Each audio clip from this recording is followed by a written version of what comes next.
Rabokki, everyone. Welcome to my channel. Oh yeah.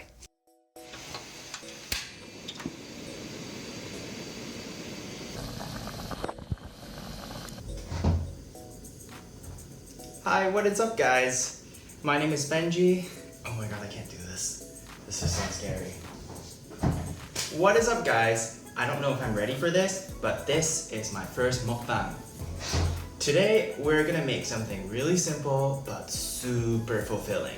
It's called tteokbokki, but with a twist, rabokki. So the difference between a tteokbokki and a rabokki is basically the rabokki has ramen, for you Americans right there. Ramen in a tteokbokki. Tteokbokki is traditional Korean rice cake.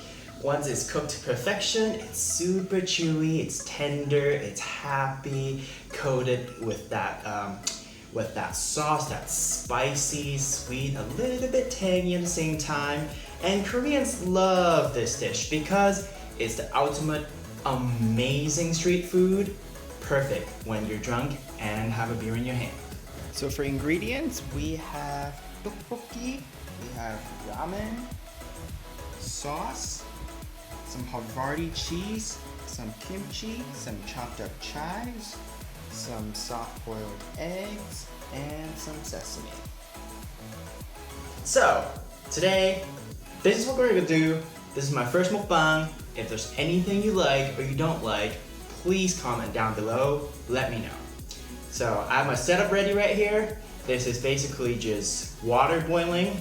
So first, I'm gonna put my ramen in there when the water's boiled. Yeah, and before this, I actually made these super beautiful eggs. Runny yolks in the center, I don't know if you can see, this is my first video. Okay, and we have kimchi right here. And I'm gonna add some cheese in it because I love cheese, and who doesn't like cheese, honestly? So now all we have to do is wait.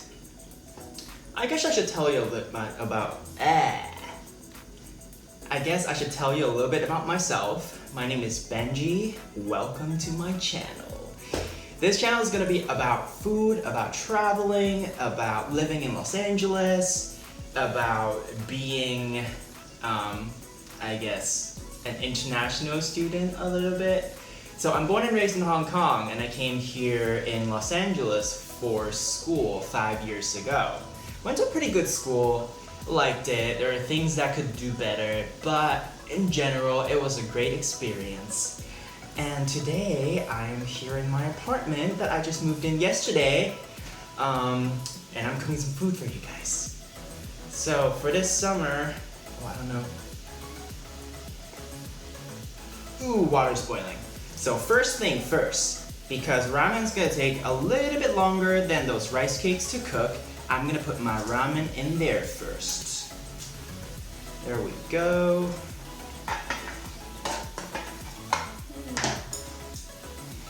Have my little chopsticks. I love chopsticks. Honestly though, chopsticks, you get 2 of them. And these guys could save you in a dire moment of an emergency. Trust me on that one. Always put chopsticks in your car. You never know when you're gonna need it. There we go. So, water's boiling. We have our ramen swimming in this water pretty beautifully. I don't know how you guys like your ramen. I like my ramen very chewy. So, I'm gonna add my tteok in there. Ooh, splashing.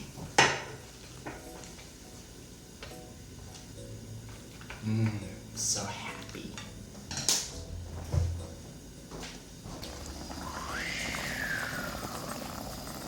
Look at that. That is beautiful. And this is my room. Currently, I am a painter and I love books, and that's my little board right there. This is my room basically. And this is my mukbang setup that I'm gonna try to make every now and then for you guys. And this is my little crib. Okay. Let me sit down. Ooh, I look so happy. Okay.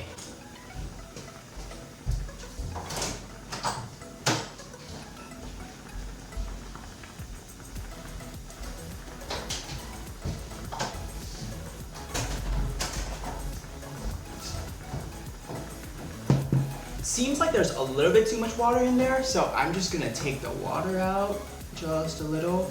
It's recommended that you put 270 cc. I guess I could let it reduce or something, but ain't nobody got time for that. So I am going to scoop them out.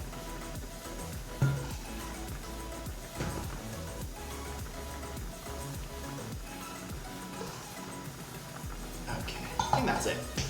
Cool.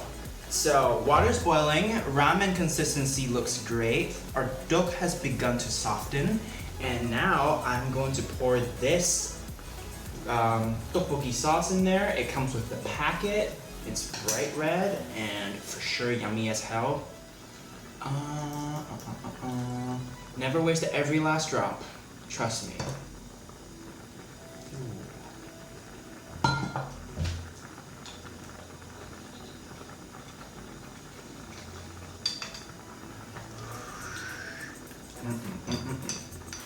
So I'm gonna sit there and let that reduce for a little, because I think it's still way too watery. Stupid me. Okay, that can sit there. Like I told you, I like to travel a lot, so when I'm not working, I'm either eating, sleeping, looking up cheap flights to travel. One of these days, it's actually my dream to travel and eat all around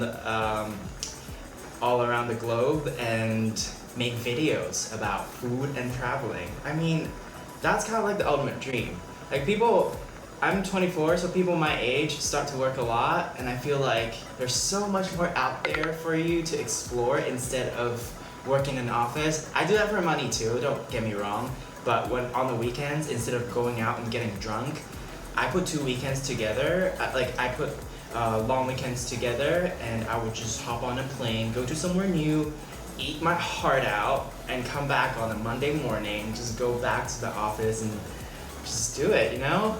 So I don't waste any time here. Most recently, I moved to San Diego for 2 months just to surf, just to eat those good Mexican food. I'm gonna try to make a video about food in San Diego. I don't have a lot of footage on that, but it's so worth a trip just to go down and take some footage, bring you to some of the best Mexican restaurants in the world, I think, because you can't beat freshly handmade tortillas. There's freshly handmade corn tortillas are amazing, freshly handmade flour tortillas are so amazing. That consistency is just so different from store-bought. You just have to try it. It's literally the best thing you could possibly hope for. So, that's my spiel on Mexican food. Okay. Now that my dough has reduced, I'm gonna turn that heat low a little bit. A little bit lower.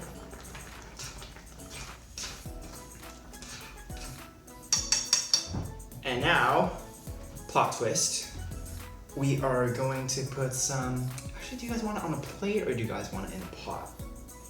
I feel like I'm gonna have to add a cheese first. This is Havarti cheese. Havarti cheese is Danish and it's very creamy, it's very light for you guys that don't like things like blue cheese. This is kind of perfect for you guys. Ooh, I might have switched it off. So you want it bubbling a little, you want that cheese to coat your ramen and your dough. And now, I'm gonna do this.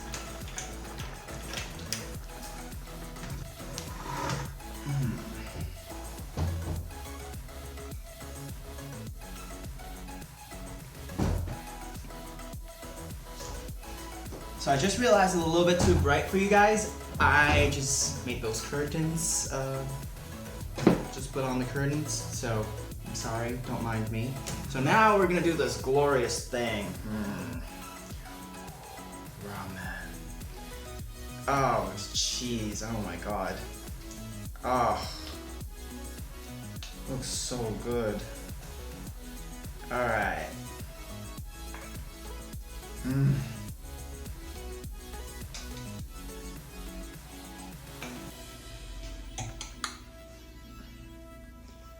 All that yumminess get in the plate.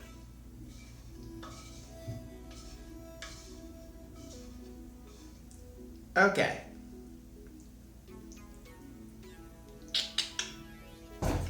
I'm gonna add my egg. Ooh.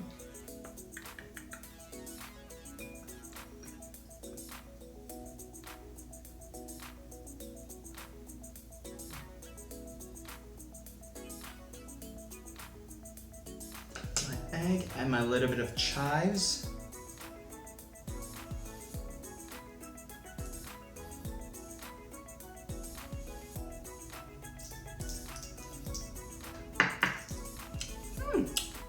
A little bit of sesame.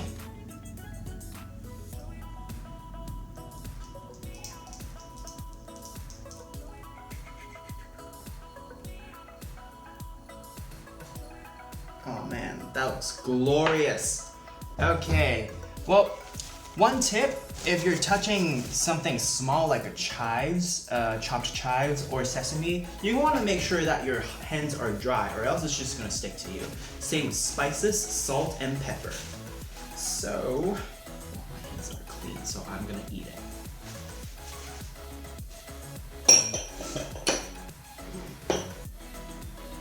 There we go. Now we've just finished our first Rabokki. Look at that. That is just amazing. Rabokki, everyone. Welcome to my channel. Oh yeah. Ooh, look at that glorious thing. Look at that. How can you not fall in love? Seriously. Look at that. It almost has like a glossy, translucent coating of sauce on it and these beautiful chives. So let's try it. It's so good. Sorry if I'm a little sweaty because in this Los Angeles apartment, there's no AC whatsoever. So, this is so good.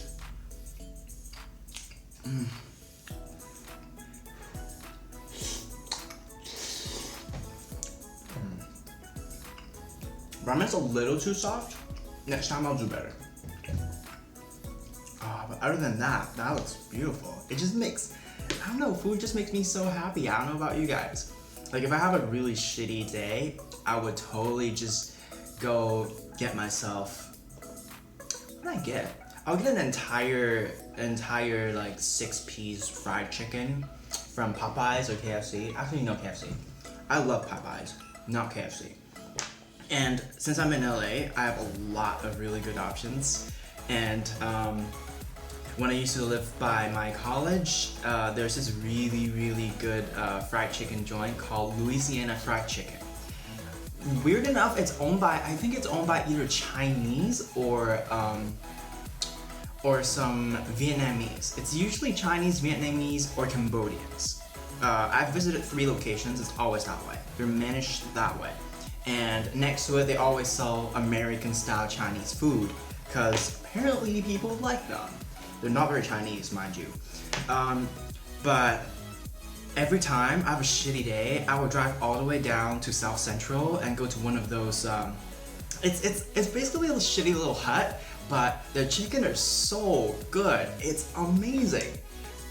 Not the best fried chicken I've ever had. I'll save that for another video.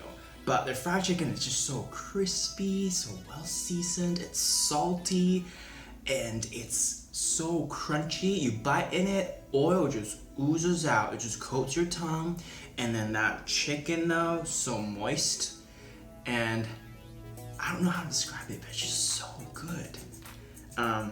You know what? Let me get back here. I'm transporting myself to a past memory and not fully present. So I'm gonna do you guys justice by being in here and enjoying my runny little egg. Mm. Mm. Mm. Mm. So good.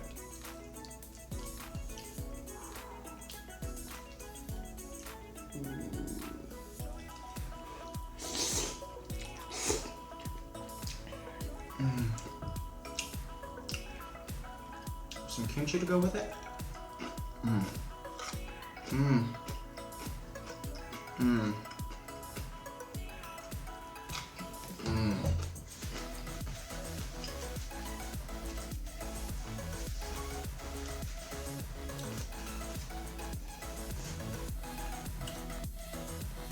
Let me know what you guys want to see me cook and eat, actually. I have several ideas. I actually want to start today's mukbang since it's the first. I want to start with a steak.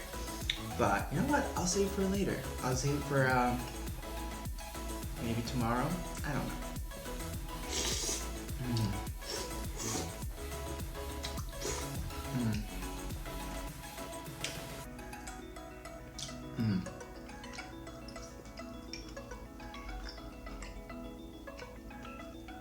Mm. Since I'm a huge foodie, sometimes I just go out to restaurants and eat alone because I see their menu on Yelp. I see beautiful pictures of food. Obviously, the chefs or line cooks care about how to plate, and since they care about the appearance, they care about how to manipulate ingredients, they care about the food ultimately, and it's made with dedication and care. So sometimes, even if it's just myself, I would go to restaurants and just sit down, maybe at the corner, sometimes at a bar, and then I would just eat my heart out. And sometimes, I kid you not, if you go to a really good restaurant, the chances of you getting a spot, just walk in with a group of friends, is actually smaller than you just walk in yourself. Because not a lot of people go out and eat alone. And especially if you're traveling and if you're in a new city, you should really do try it because you're here for a few days, and why the hell not, honestly.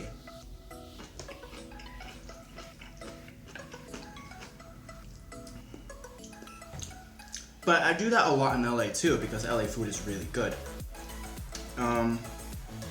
Like I said, I just moved back from San Diego after surfing for 2 months and eating my heart out on those beautiful freshly made tortillas and really, really good tacos.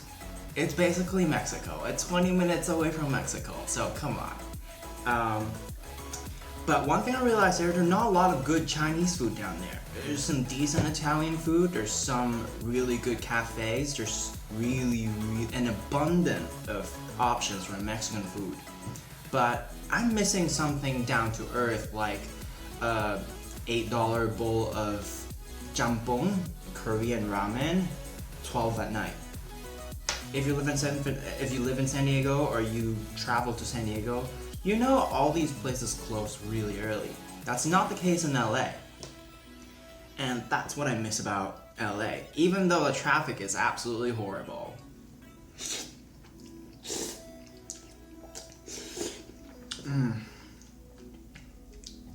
Oh yeah, I miss this.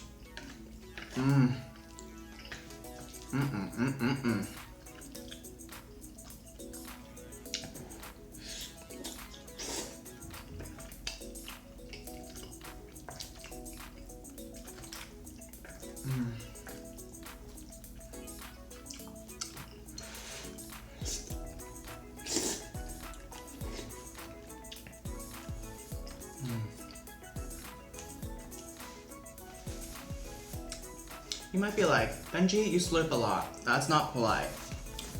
Two things. One, fuck being polite. And two, there are actually cultures in which it's okay to slurp when you're eating ramen. And I'm talking about Japanese culture. So if you go to Japan, if you ever visit, throw the whole not slurping thing away. Because when you're eating a good bowl of ramen, that's all the chefs want to hear, slurping. The louder you slurp, it means the better the ramen tastes for you. And the louder you slurp, the more you like your food, and it's gonna make them so happy. Like the whole it's like the whole tipping thing. You come to the States, you learn how to tip. Like if you're a good person, you tip 15. If you care about your waiters, you tip 20, 25. And I've worked briefly in restaurants. Trust me, it's a good thing to tip 20. So be a good person. Back to the whole slurping thing. Yeah, there are things that I hear when I live here, it just boggles my mind. Like in LA, we have quite a few places for good ramen. You see their broth are amazingly made, artisan, and people put a lot of time in it. That broth literally been sitting on the stove for 24 hours at least, and the fire never gets turned off. There's always people in the house 24/7 guarding that pot of stock like it's the sacred thing in the temple. So, what am I saying? Yes, Japanese food. Really good Japanese food, really good ramen. I mean, if you go to an authentic, excuse me. Yeah, if you go to a good ramen place, slurp. And I know a lot of friends like sugar fish as well. Don't get me wrong, sugar fish is pretty good. But if you enjoy the dining experience, aka the interior design, the low lighting, makes it special. The low lighting and the dimness that makes it kind of casual fine dining. Go for it. I'm not against the food. I'm just saying, if you go Little Tokyo or Little Osaka, and you hit up some really good and authentic Japanese sushi house, you're not gonna get that level of dining experience in terms of the interior design or the lighting or service. I'm not saying the service is shitty, but you're gonna get quality fish because they get it every day fresh from like at 5 in the morning or sometimes 4 in the morning. There's a warehouse in downtown LA that basically sells sushi, a sashimi grade fish to all these really good sushi restaurants. And you go to these places and you ask the chef, what's really good today? And you order that thing. Cause homegirl's gonna know what is the best today cause homegirl picked it herself or himself most of the time. So that's my 2 cents. And never describe a sushi or sashimi fish as fresh. That's a given. Japanese people do not eat sushi that's fresh because that's a given. Like if it's not fresh, you should not be serving it at the very first place. So if you're not serving it to their people in the very first place, there's no reason for you to go to those 50% off sushi joints and get a cheap bite. It's gonna taste okay, but in terms of food safety, I'm gonna say don't do that to yourself. So that's my 2 cents for Japanese food. What else? What else should I talk? What else should I talk about? You guys tell me.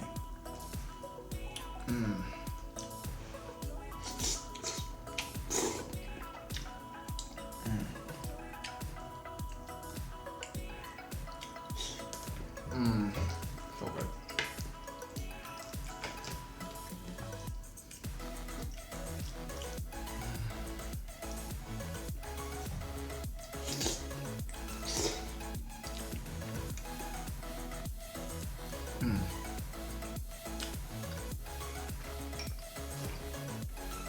Oh yeah, when I was a kid, I'm pretty sure a lot of you are like that too. I didn't like my veggies. But pickles are another thing. This kimchi is really good. And I don't mind eating this every day, honestly. You put kimchi in an omelet, so good.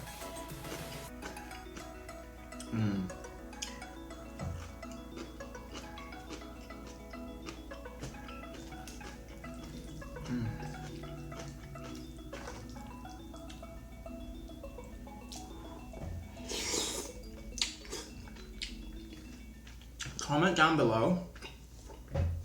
Tell me what your choice of comfort food is. Because now that I'm making my own food, I'm happy with that. but one of these days I want to bring you guys out and have a little mukbang at a restaurant. It's gonna be awkward. I mean, there's this Asian dude sitting in a corner and talking to his camera and eating alone, but I don't mind. I actually enjoy it.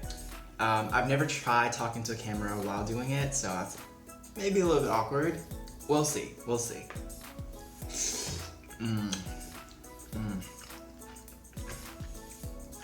It's so good.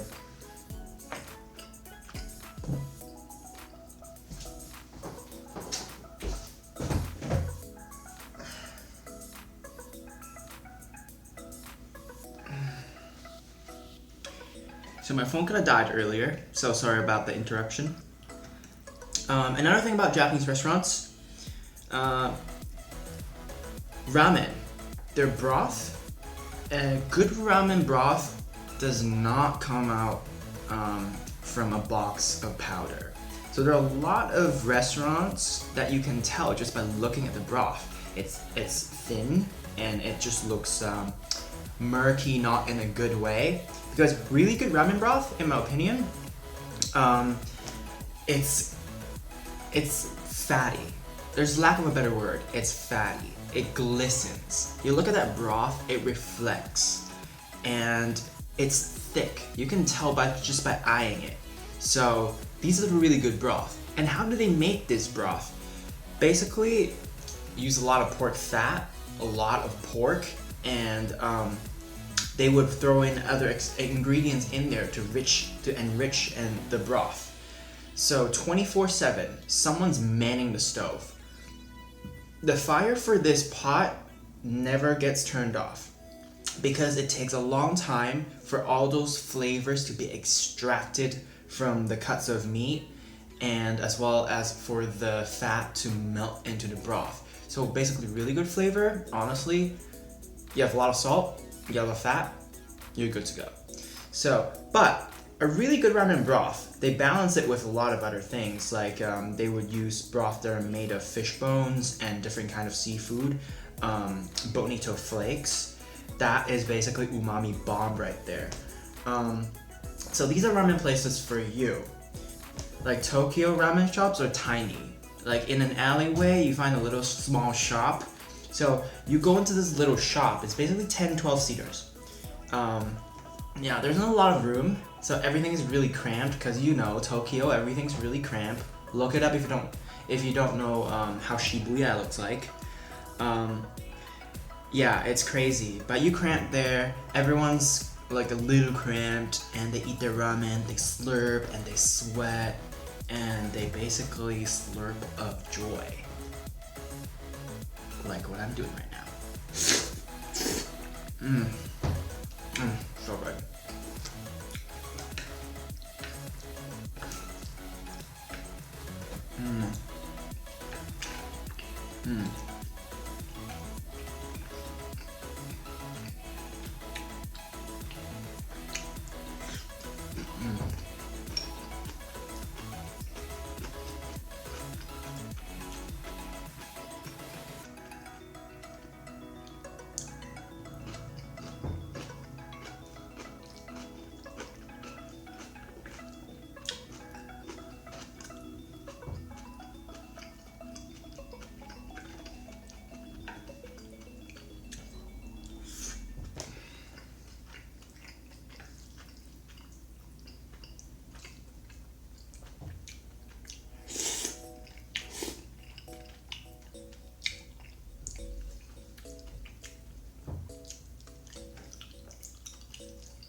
Alright guys, that's it. I think food coma hit me. So, hopefully you like this mukbang, and hope to see you guys around. Thank you for being with me.